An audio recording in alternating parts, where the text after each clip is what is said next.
You know, Planned Parenthood hates Brian Sims more than they hate us because he's the reason that we all showed up here.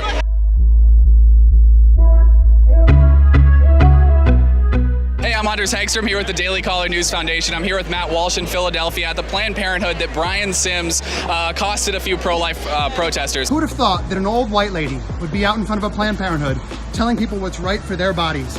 Shame on you. What I should have shown you in that video was protesters gathered together to pray at, not to silently pray for, people coming in and out of Planned Parenthood. I've seen women and girls circle that block 2, 3, 4 times before finally driving away because they know that they weren't going to get in because of those protesters. We will not be silenced. So Brian, maybe now you understand something, but if you try to shut us up, we're only going to get louder. And if you try to shame us, we're only going to stand taller. Why do you think what he was doing to these people on the sidewalk was so dangerous? I think it was dangerous in 2 ways. Of course, it's I think dangerous for the individual pro-lifers when you're putting $100 out for anyone to come up with their address. I mean, you are implicitly exposing them to the potential of violence. And it seems like what you're saying is, why do you want to know their addresses in the first place? What are you going to do with that information? That's a question we can ask. So it's dangerous in that way.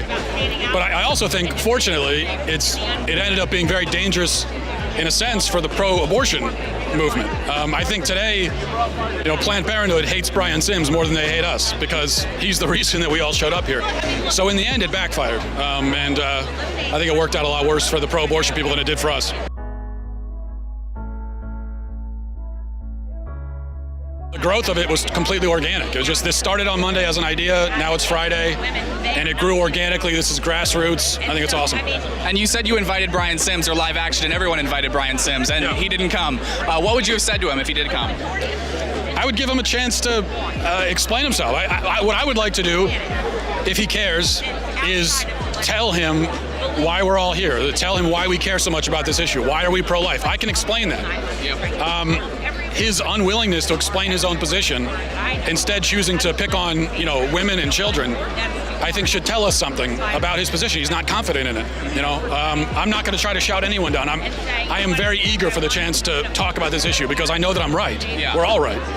And he said in those videos, I can't remember which, whether it was the old woman or the teenagers, that essentially being pro-life is a inherently religious position. Do you agree with that? Do you think anyone who isn't religious can be pro-life? No, not at all. I don't think. I think certainly if you believe in God, if you're a Christian, certainly you really have. There's no way to be a pro-abortion Christian. It's just not an option available to you. But even if you're not religious, in a way, you could say that if you don't believe in God, then abortion is arguably even more of a travesty because these children only get the one life. This is their one shot at existence. And so to take that from them and to send them into nothingness, which is where you think they're going, is a travesty. So no, I think that this is an issue that cuts across religious boundaries, cuts across all boundaries.